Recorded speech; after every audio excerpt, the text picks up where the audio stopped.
मुझे छोड़कर चले जाओ, वरना मुझे तुमसे प्यार हो जाएगा। घनश्याम माथा डोला तूने भी धोखा दे दिया, अभी इसका क्या करूं?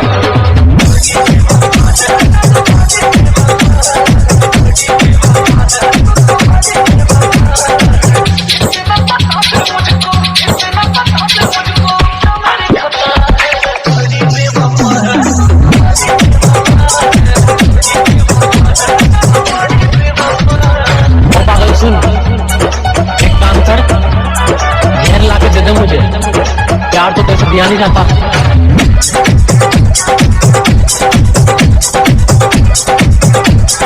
भैया आप तो बहुत बड़े आशिक हो ना।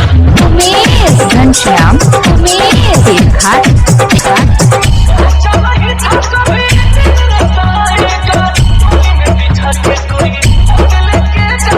जहर ला के दे दे मुझे, प्यार तो कैसे दिया नहीं जाता।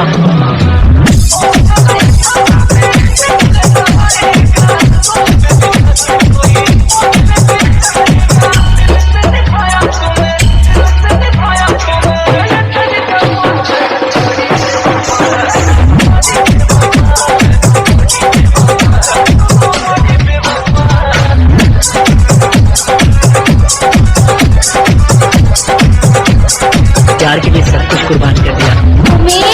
घनश्याम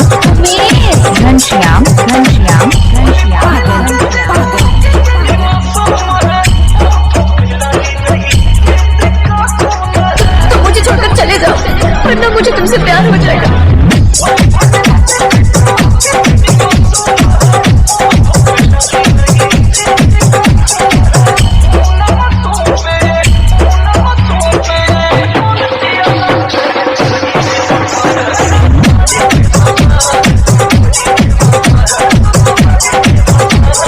माथा डोला